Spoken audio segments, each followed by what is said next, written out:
Today we're going to be talking about mental health, in particular anxiety and depression, especially during these difficult times. My guest is Dr. Guldal Caba. She is a psychologist and will be giving us 7 tips on what we can do to move ourselves out of a state of depression or anxiety into a more sustainable health and well-being.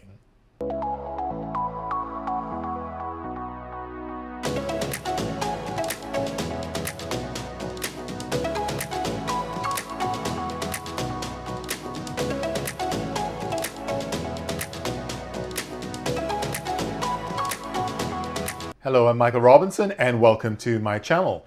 Don't forget to click the subscribe button and that little bell to be notified of upcoming shows. Today we're going to be talking about mental health and well-being, in particular depression and anxiety. And the reason being that we're all in the middle of COVID or coming out of it somewhat, going back and forth, you know the routine. And many people have been scarred emotionally, psychologically, and physically from this virus. Our world has been flipped upside down in ways that we hadn't imagined in 1,000 years. And these things have had many repercussions on our lives, physically, psychologically, emotionally. And they manifest themselves, whether it's through anxiety, whether it's through depression. Some of us don't even know we are anxious or depressed. So today we're going to be taking a look at that, and we're going to be giving you ideas, tips, solutions on how you can deal with anxiety and depression, how you can recognize that you're anxious or depressed, and steps you can take to move your life forward in a sustainable, healthy manner. So today we're going to be tackling these issues with my special guest. She's no stranger to the show. Her name is Dr. Guldal Caba. She's also known as the Whisperer or Chief Good Feather. But more professionally, she's a psychologist and a neuropath, a medicine healer and an intuitive. She's a consultant and the spiritual leader of the Sacred Circle Native American Church. She believes that if we grow our consciousness and learn to listen to the call of our soul, we can live a life with purpose and with the ability to see and manifest all we desire. And isn't that all that we want? Welcome to the show, Dr. Guldal. Thank you, Michael. It's a joy to be back. It's a real pleasure to be here. And it's always an honor to be able to speak to whoever is called to listen to us today. So I'm very excited to have you on because we've gone through a year and a half of isolation. We've gone through a year and a half of people seeing loved ones die and not being able to attend the funeral and not being able to mourn traditionally the way we have mourned losses. We have gone through situations where people have been isolated in homes, dealing with husbands or wives or partners that were abusers and not being able to escape that reality. We've dealt with the social isolation of humanity, which is very unusual because we are a species of interaction. We like to socialize, we like to meet, we like to talk.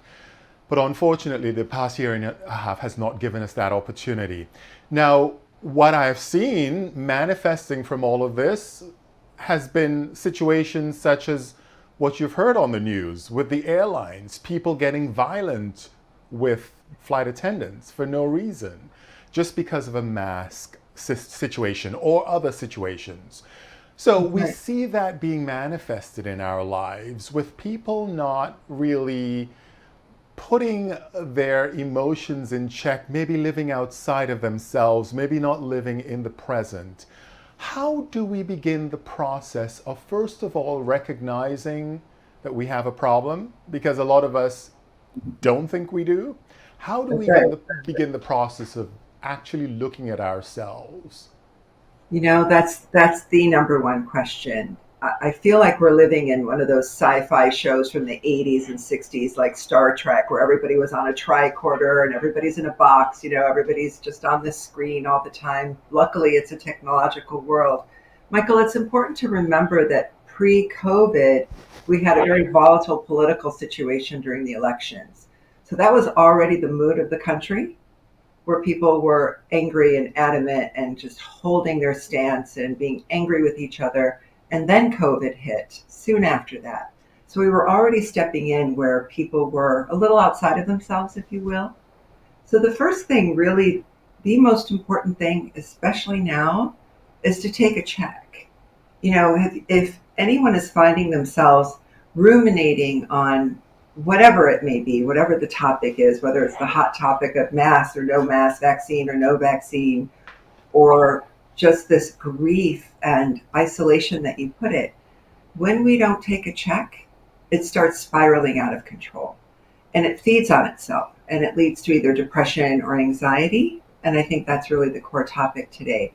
So what are we mostly thinking about is the first question. What is the first thing that we're thinking about when we open our eyes in the morning? Is it negativity? Is it fear? Is it anger? Or is it an appreciation that I'm awake and what does the day hold? Or some combination thereof. That's the first step. And most people are just in their automatic. They get up and they go and they're not paying attention. That's our first cue. It's the very first cue. So how do we pay attention? Like you said, most people are in automatic, and the ability to be that present is not part of their DNA. How do you move from a state of automatic to being present? We make a choice. First thing we have to do is make that choice. And we're not always going to live into that choice. And we don't want to shame ourselves for not fulfilling the choice. Like, I'm going to go to the gym on Monday, or I'm going to start my diet Monday, and then Tuesday comes and we haven't. Then we go into shame and we spiral worse. But the first thing is we make a choice. I don't want to live this way. I don't want to be in constant fear. I don't want to be in constant anger. I don't want to be in constant defeated. There's a lot of defeated walking around. The first thing is we make that choice. Although it can feel impossible, nothing's changed, things are worse, or however it is for each individual. But we first have to make the choice. I don't want that anymore. I want a life that's a little more in balance. Like, we're not asking for huge steps, but a little more in balance, a little less agitated during the day. Because the truth of it is we're being hit, Michael, by everything. We're sponges. We're all part of the strings in the string theory of the universe. Mm-hmm. So all of the floods and the fires and all of the anger and agitation and people yelling at each other, whether we're doing it or not, it's in our system. So we're already walking through quicksand. And then you throw on our own personal, whatever the story is. So it starts with a choice, even if it feels impossible. I don't want this anymore. What small step can I do for me? That's where we start. Right. And I also think that for me, it starts with having things that remind me that I should check in, right? Whether they're affirmations on my fridge or notes on my computer, or even when I wake up in the morning and I look at my cell phone, I leave messages for myself. Perfect.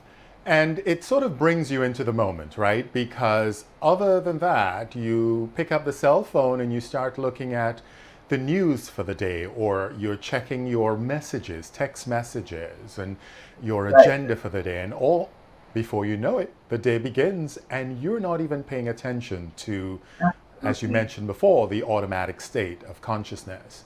So I think the whole idea is to find a way of bringing yourself into the present moment.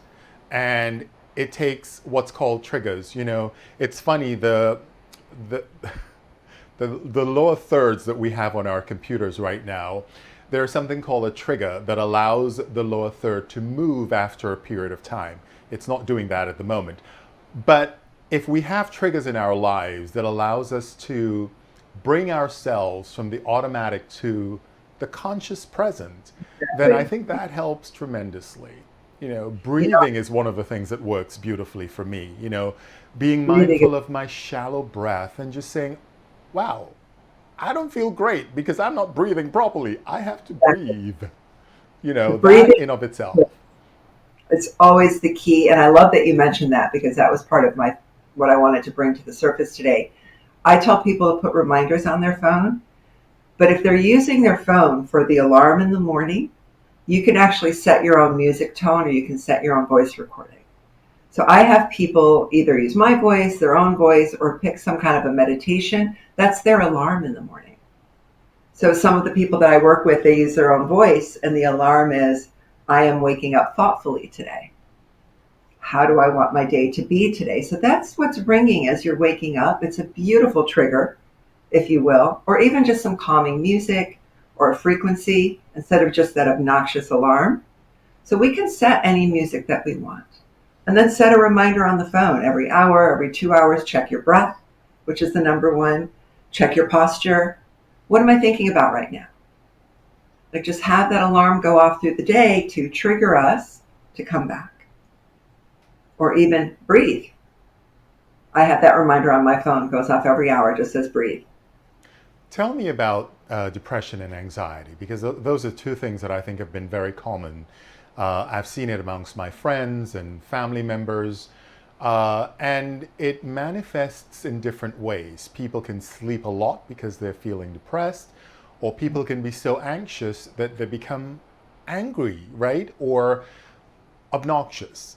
How do you recognize that emotion, that feeling inside of you, and take action to not have it manifested in the real world? You know what I mean? How do you know that you're feeling anxious, for example?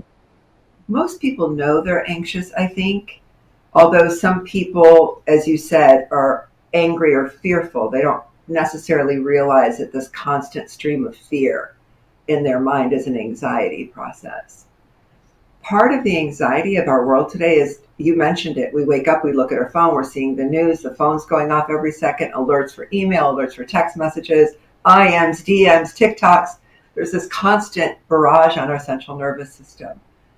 Our neurophysiology has not caught up with the technological advances. We are still beings that require focus on something for a period of time.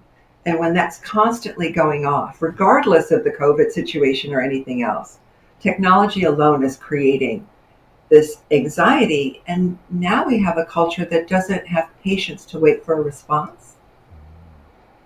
But our physiology isn't that. So we've created this heightened, they didn't answer, what's going on? Let me respond again. What's it? So we can't focus on our work. We can't focus on ourselves.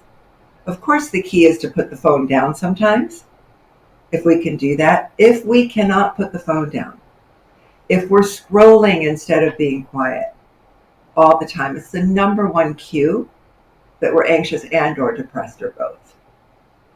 Because we're looking for distraction, because it is a distraction, correct? Absolutely. Absolutely.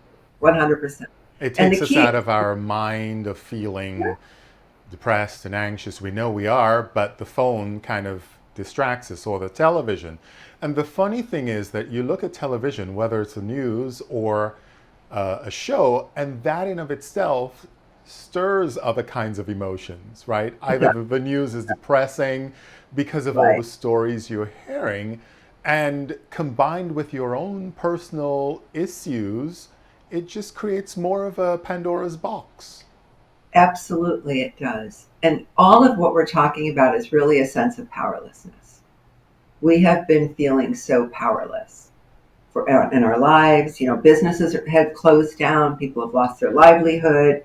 Obviously, some have been thriving, and that's wonderful. But in general, there has been this out of our control more than usual. So then we grab more distraction, which then, of course, fuels our inner sense of defeated or powerlessness. So the key, again, is what can I do for me? It feels really small in the greater scheme of things, but I have found that some people, if they can put their phone down 10 minutes 3 times a day and just use that time for a cup of tea or fresh air, take a walk around the block, walk up and down the driveway, Mm-hmm. something that's different, anything, like a disruption. Right. Well, that leads me into my next question. I was going to ask you, give us 7 tips that we can actually implement on Okay. a consistent basis to move us out of this state of anxiety or depression, whatever it is we might be feeling, and bring us back to our true self. All right, 7. Well, so you'll have to count.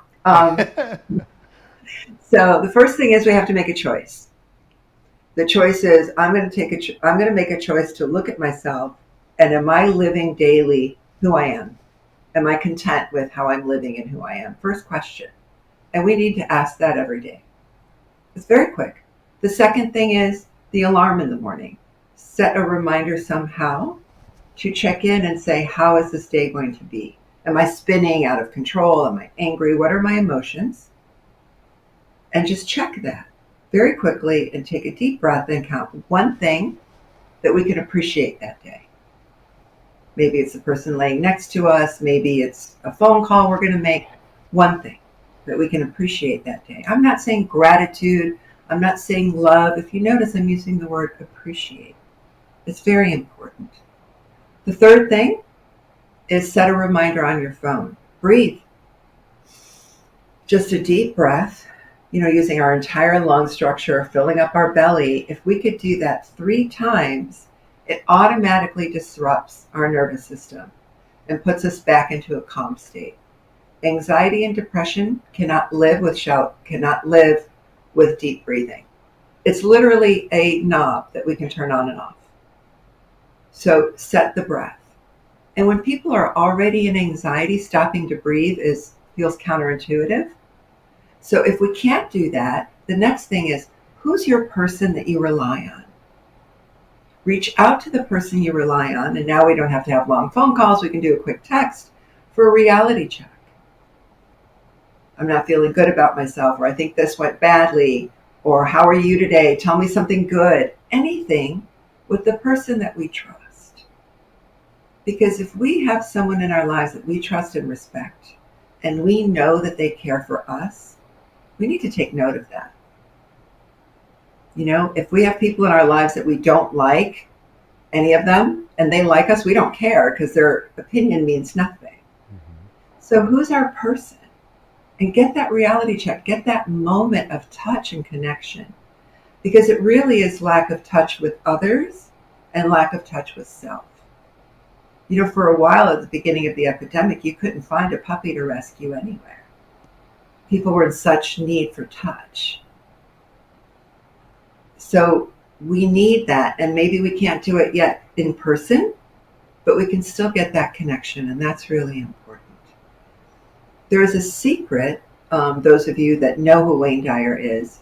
My spiritual teacher gave Wayne Dyer the sound of ah when he wrote the Manifest Your Destiny book, which catapulted his career. And there is science now that says that sound ah, which is the first syllable of Om, which is the sound in all sounds of creation, Yahweh, Buddha, Allah, God, that sound ah. If we chant that sound, ah, 3 times, it completely changes our neurological process. It awakens parts of the brain that bring joy. But most importantly, Michael, about ah, it's the sound of bliss. Mm-hmm. Ah.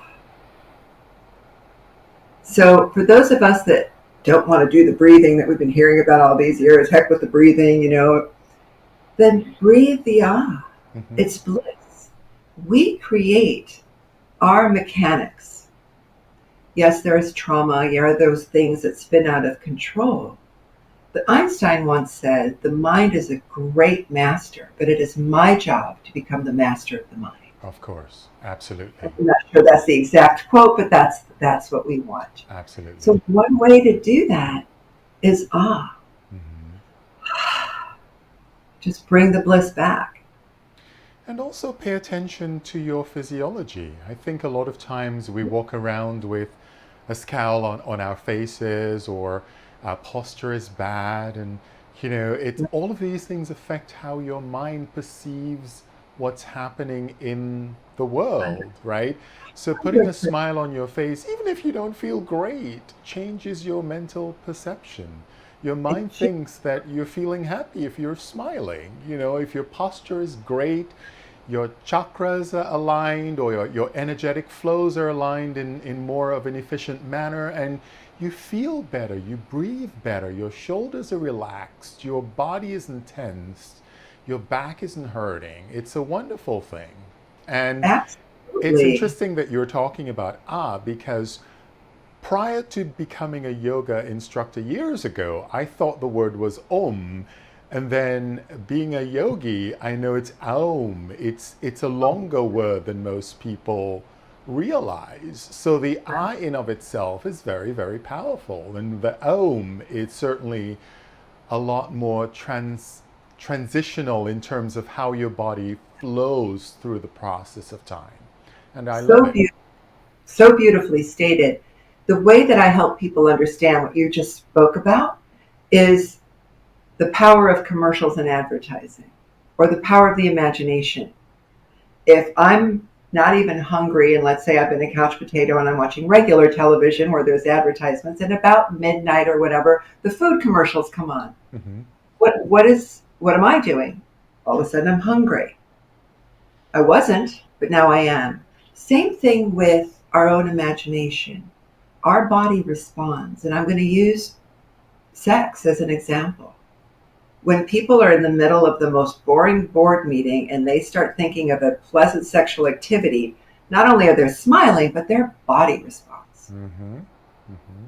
So our mind will do physically where we guide it to go. That's And true. that's the best example I can give people because everyone can relate to that, whether they're Yes. embarrassed about it or Of not, course. right? Exactly. Absolutely. So if our body is that potent with a quick thought, our body doesn't know we're not engaging in that activity. We just had the thought. Hmm. So when we realize the power to that extent, what you're saying becomes even more palpable. So you put the smile, you walk straighter, you get some fresh air, clear out the cobwebs, but Hmm. choose what you're going to think about. Even for, look, we have 30 to 50 thoughts a minute. The majority of them are negative. Our job as humanity is to shift that consciousness to have 5 to 10 of those thoughts be positive Positive. and build on them. Because, there's a committee and then there's a subcommittee and then there's a subcommittee and they're all going at the same time. So Yes. if we can hear that and just say, whoa, wait a minute, I'm going to have a pleasant thought. Immediately, our structure changes. Yes. Yes. Immediately, we breathe. And if you throw in a little moment of bliss, everything changes. Now, we have to choose that we're going to let it. I think one of the most interesting things is that we're not aware of the fact that we have control over our minds. We think our minds and our consciousness is the same thing. But if you were to sit for one moment and just listen to your mind, then who is the observer listening to the mind? And I think that that in of itself is a very powerful thing. When you realize that you and your mind are very different, then Yes. you become more empowered to listen into what your mind is saying and take control of it. Every now That's and right. then, interject and say, maybe that's not what I need to be thinking about right now because these thoughts are not helping me. So let me shift my perception. Let me shift my thought. Let me shift the narrative in my mind. And therefore, when you do that, you literally shift your reality. You shift how you think and how you feel and how you respond to the world around you.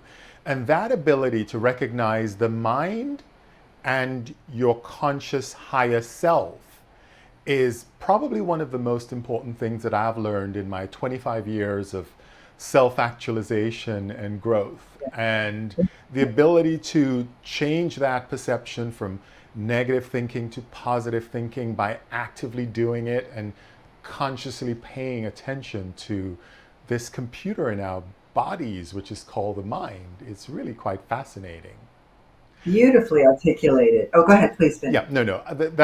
Please go ahead. I was going to ask you something about dreams, but that's a different Okay, story. Go hold ahead. that, hold that. Yeah. So beautifully articulated, Michael. Thank you. What I have found in working with people is that we get so caught up, and this is part of human nature, and I want to take the shame off of this. One of my life's mission is to eradicate shame and blame, because I think that's the core of all things. So what happens is we become the victim of, isn't it awful? Or wasn't it awful, that which happened to me? And yes, whatever that is, was awful. We get so caught up in wanting everyone to affirm that and needing that affirmed, we don't realize we've become a victim to the mind and to the trauma. Because we almost are pouting and are like, until everybody gets it, until you see how bad it was, I'm not, then we refuse to make the changes that we're talking about. So I want to lay this out there for anybody that's listening. If you find that you've been in that place, to first of all, let go of the shame and blame about that, because somehow humanity gets caught in that hamster wheel. So if we can at least say, hey, I'm in that wheel, and it seems like I can't let go of the thought, it's okay, I'm human. The breath actually comes automatically with that. And it's very important because it's wonderful for us to give techniques and ideas. But most people today know that working out, exercising, breathing, eating better will change everything. But the numbers of people doing that really haven't changed in the last 50 years since health psychology has been doing the research. So why is that? Yes. And if we can give anything to people, it's what we're talking about today. Let go of it must be a certain way and allow yourself to be in communion with that part of you that's in battle, the part of you that's in fear, the part of you that's in dejected and defeated. Be communion with that. Be compassionate and forgiving and understanding of that part of ourselves. What happens is the heart chakra opens. And then the ability to do something good for ourselves becomes instantaneous. And if I could give you anything today, it would be that. To be in understanding and caring of that part of us that's hurting. First and foremost, it's not the enemy. But we can help that part of us like we would help a best friend. Scoop it up and say, hey, let's try this. And that then you can feel the heart space opens, the brain changes, things have more ease. Right, yes. I think some people need guidance through that process. It's a difficult process. And I think probably being able to talk to someone or even being able to be guided by someone can be very helpful in that sense. Because a lot of us, we're not really even conscious of the fact that we're battling this fight. And having somebody bring it to our attention is kind of like a good start to the process of healing, as you're saying. Michael, I think you did a beautiful job in articulating just that today when you said become the observer. If we just take a moment to appreciate who we are, all that we've been through, and just look at it and say, look at ourselves objectively and say, wow. And then ask, who do I want to be today? How do I want today to be? Who am I going to be in it today? Instead of letting the day swoop us up and take us into that place of out of control or victim. Exactly, yes. So Dr. Guldal, tell us how we can get in touch with you. People who are interested in knowing more about your practice and your work. drguldal.com, Dr. Guldal on social media. You can reach out through any of those avenues. I have an extensive website that gives all kinds of information. And there's also my YouTube channel, meditations, seminars, teachings. They're all on there. Very good. And there is a playlist on YouTube for meditations and visualizations. You can set me as your alarm. Perfect. Very good. Well, Dr. Guldal Caba, thank you so much for being with us and for sharing your wisdom, your infinite wisdom, and bringing your spirituality to the conversation in a time when we desperately need solutions for problems that are happening every day in all of our lives. So thank you for your presence. Thank you for your leadership and your wisdom. All my best. Thank you. Always joy speaking with you. You're wonderful. Have a beautiful day. Blessings. Thank you. Blessings to you. And thank you very much for joining us today. Thank you to Dr. Guldal for her wisdom And don't forget to leave comments, ideas, suggestions, questions. We're happy to answer them. Give us a thumbs up on the video and click the subscribe button and the little bell to be notified of upcoming shows. Until next time, I'm Michael Robinson. Be well.